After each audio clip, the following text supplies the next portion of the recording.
Ephesus was first founded by Greek settlers in the 11th or 10th century BC. Its location on the Aegean coast of Asia Minor at the end of the main route from the hinterland and at the mouth of the river Cayster, together with the Temple of Artemis that had been built, attracted merchants and pilgrims, and the city prospered. Ephesus was part of Lydia when the Persians conquered Asia Minor, but in 546 BC it became part of the Persian satrapy, the center of which was Sardis. In 334 BC, the Persians were defeated by Alexander the Great.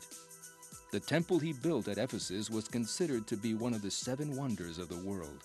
The city whose ruins we see today was founded by Lysimachus, one of Alexander's generals, in 289 BC.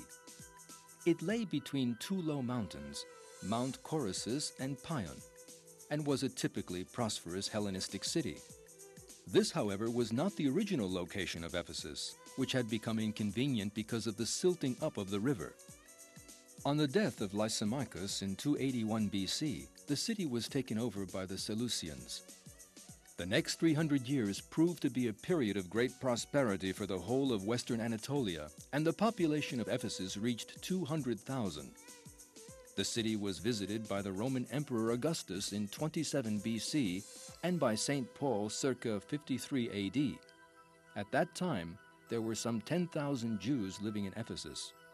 The adoption of Christianity by Constantine the Great, 324-37 AD, gradually put an end to pagan practices in Ephesus, and much damage was done to pagan statues and frescoes. The symbol of the cross was visible everywhere. Ephesus proved to be a resilient city, recovering after invasions by the Goths in 262, the Sasanians in 614, and the Arabs in the 7th and 8th centuries. However, its unconquerable enemy proved to be the river Cayster, which silted up the city's new harbor too. By the 9th century, Ephesus had become obliged to use the harbors of other cities for its trade. Gradually, part of its population began to migrate, but the city was inhabited until the arrival of the Ottomans in the 15th century. The 7-star symbol is used to introduce the Epistle of St. John to the Ephesians, and here too it signifies the 7 churches. It also makes use of the lamp or candlestick motif to signify the illuminating effect of Christianity. This, like each of his other epistles, opens with a sentence designed to encourage beleaguered Christians in those difficult times.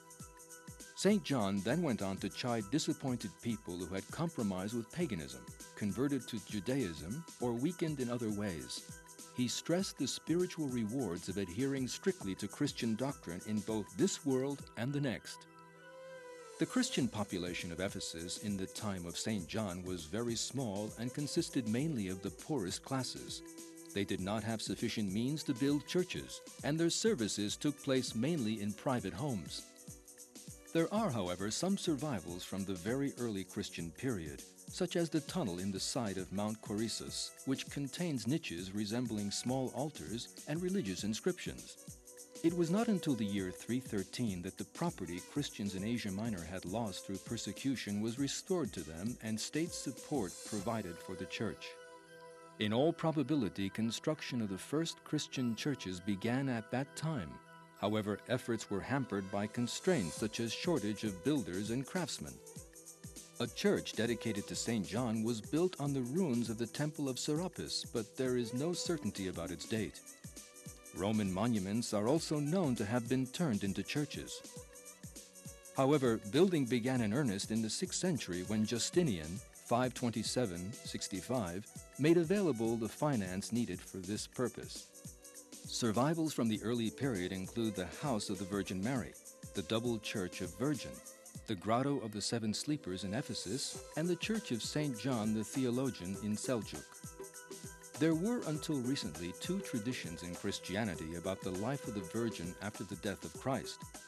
One stoutly maintained that she remained in Jerusalem under the protection of St. John until he was martyred in 44 AD and died in the same city some years later.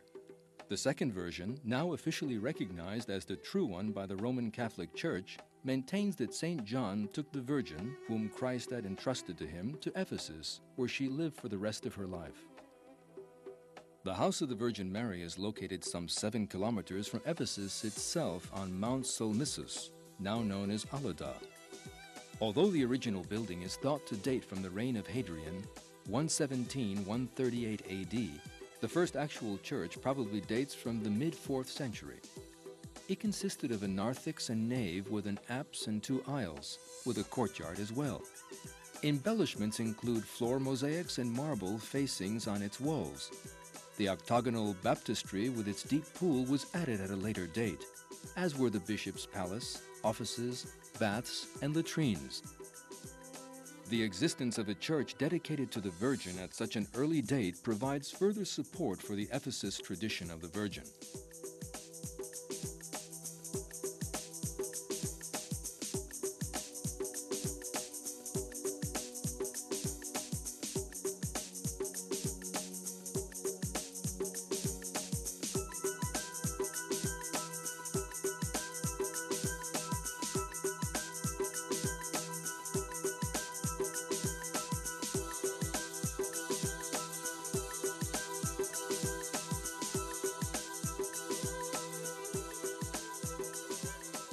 The house was honored by 2 papal visits in the 20th century.